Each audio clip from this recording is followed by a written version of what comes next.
You see, there are many pastors that over the years in Nigeria, they have taught their members that Jesus is a peace-loving Jesus. Um, as a Christian, don't don't have weapons, don't have arms, and this message and this consciousness has existed in the Nigerian Christians for generations, for generations, and especially Christians from southern Nigeria. They they don't experience what the Christians in northern Nigeria are experiencing. And because the Christians in northern Nigeria, they serve as a buffer against the wave of extremism, brutality. And so this kind of consciousness, a Christian should not have arms, should not have weapons, should not have guns, should not have the sword, should not have dagger. They have preached it over and over and over, and it has become a reality. In fact, you can go to the houses of 90% of Christians in Nigeria. They don't have anything that they can use to defend themselves when there's aggression. Nothing. Totally nothing. Totally nothing. Nothing is consciously put in place for self-defense. And that mentality and consciousness has taken the lives of thousands of Christians in Nigeria. Let me show you something from the Bible. The Bible is on the laptop here. The book of Luke 22. Look at the book of Luke 22. And this is not a call to violence.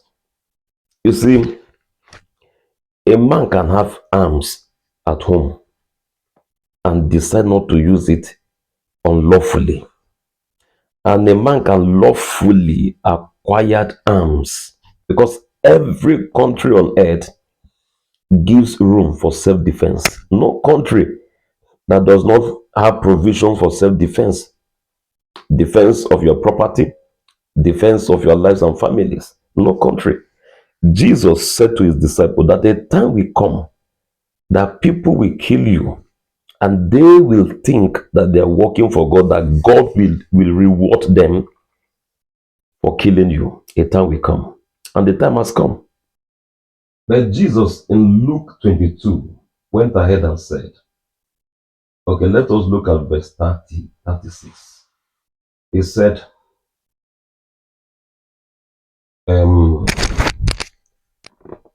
he said to them, but now, if you have a purse, take it, and also a bag.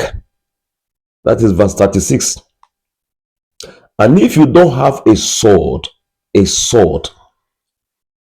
sell your cloak and buy one. If you don't have a sword, in those days, what they used for self-defense is sword. There was no gun in the days of Jesus.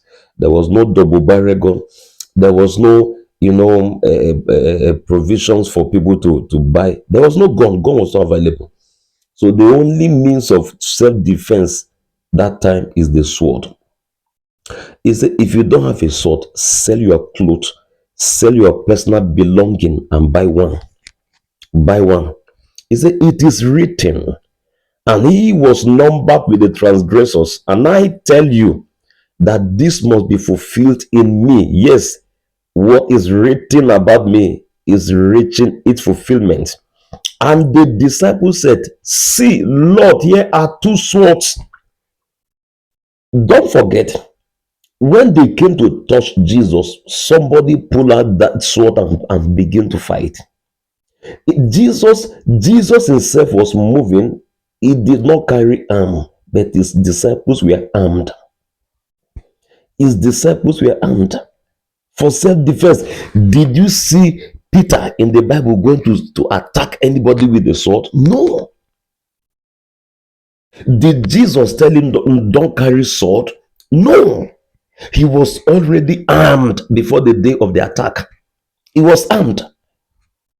This is the new consciousness, and you see the call of every attack today. Terrorists, jihadists will come, clear away a Christian village, and then you say, "Let us gather and pray."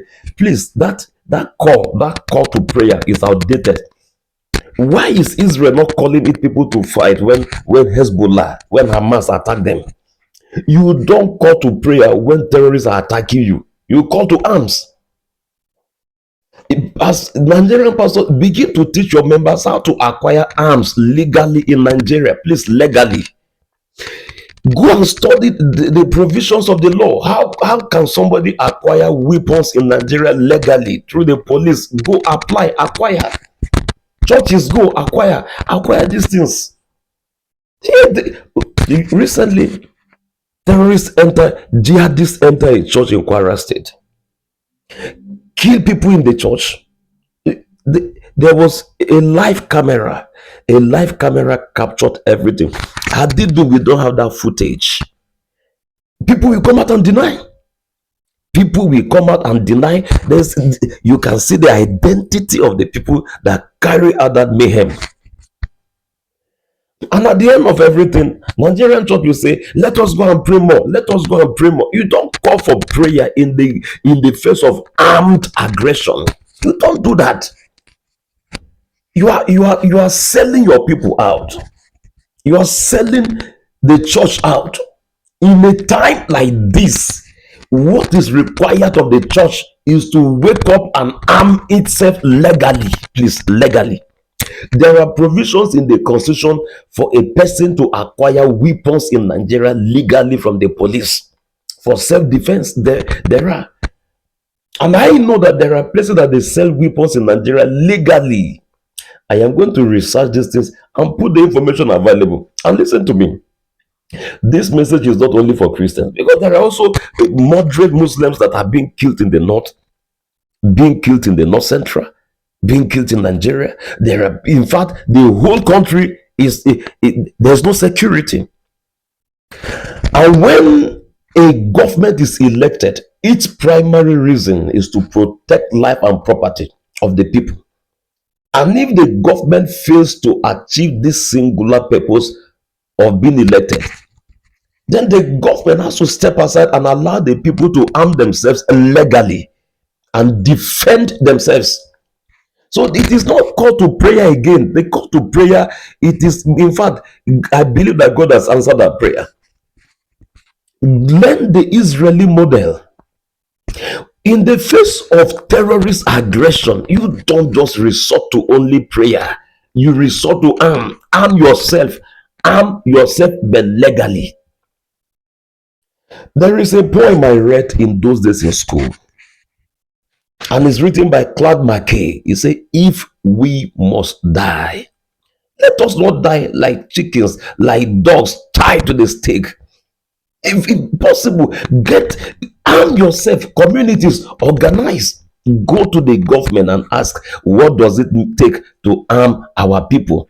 If it is double barrel gun that is licensed for you to this thing, reach people in the communities, go and identify people that can carry those weapons and buy for them. Organize vigilantes.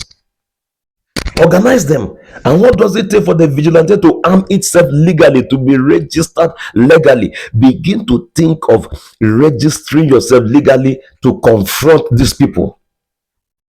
That is the way out. Please, my message is legal. Everything must be done legally. What is the legal way of one arming himself in Nigeria? In South Africa, today I read, they declare that women have become endangered species. It shows that Nigeria is just denying that Christians are not endangered in Nigeria. Now, do you know what South African government did? I saw the video on BBC. They allow women to go and start learning how to shoot. They allow them to arm themselves. There are weapons available to the citizens that they can use to arm themselves, to defend themselves in the face of aggression.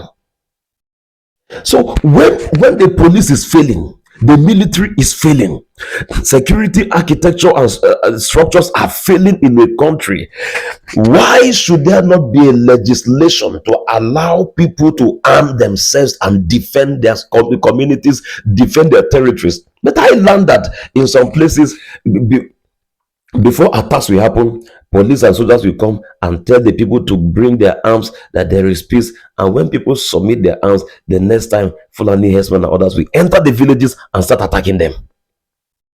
Because let me tell you this, if a man that is holding AK-47 and a person that is holding double barrel gun, and the person holding double barrel gun is well trained,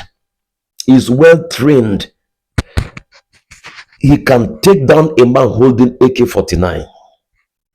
He can take down. And apart from that, when somebody enters a place and he comes with fire and is confronted with fire, there is a fear that will come upon that person.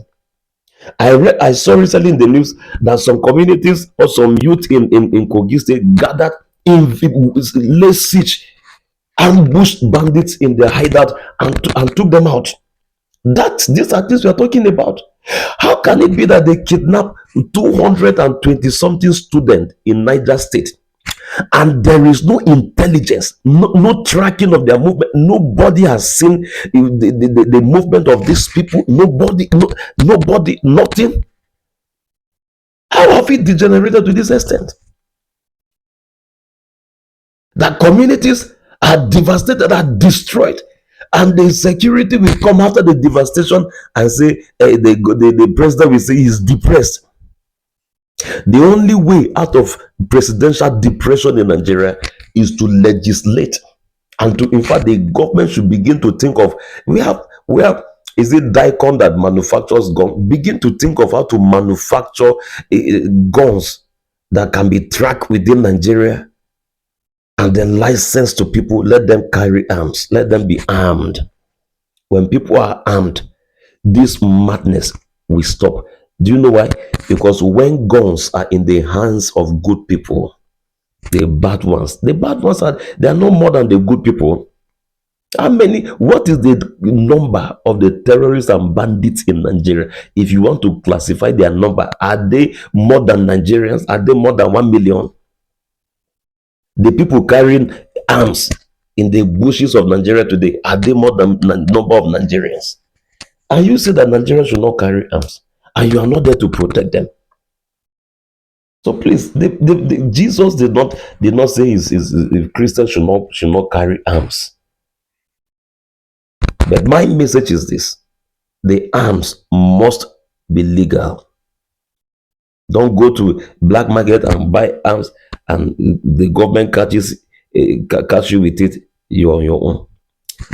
I'm going to do another video to see how can somebody buy guns in Nigeria legally, and then secondly, where can you get them?